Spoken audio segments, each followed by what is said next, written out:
Welcome to my new show, everybody. My name is Elliott Swain, and this is my new show. It has no name yet, just a face.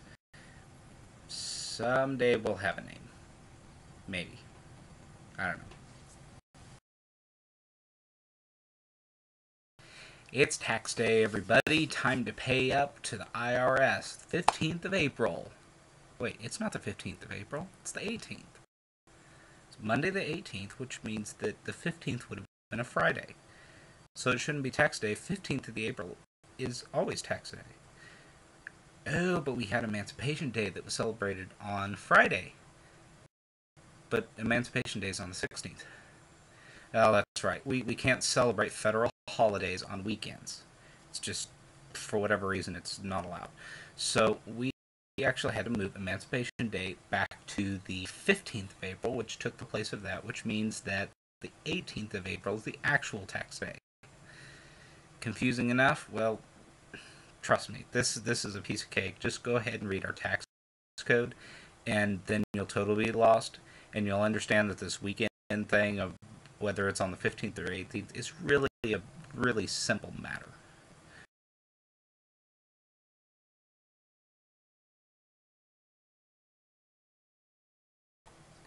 While we're on the issue of taxes, let's go ahead and talk about the S&P today, because they downgraded our future credit outlook for the country, basically bringing it from stable down to negative.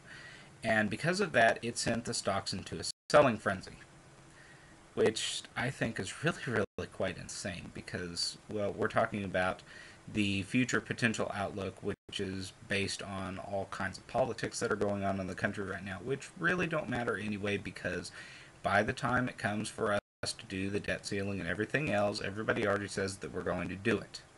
Everybody disagrees on the other side of how we're going to do it, but everybody pretty much says that we're going to do it.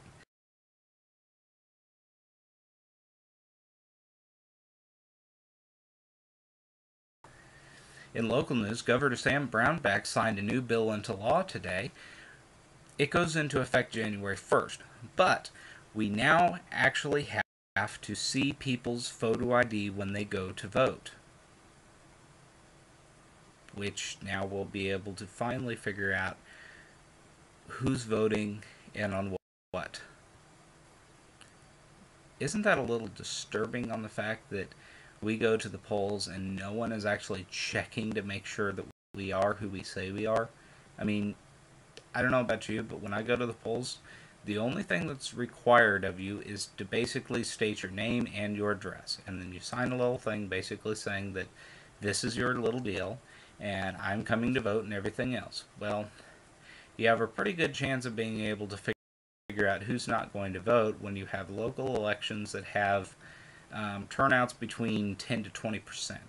So pretty much you could just pick a random person on your block that is not really engaged into local politics and go down and vote for them. And then you can go to another precinct and then vote for another person. And pretty soon you can skew some local elections and get some people voted in that you want.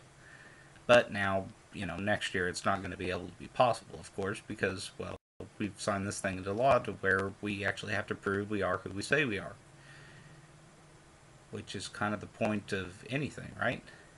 Oh, except for the kids that are under 21 that have their fake IDs anyway.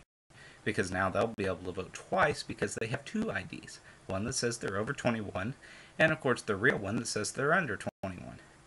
Great. And how many of these older people working the polls are actually going to be able to spot fake IDs?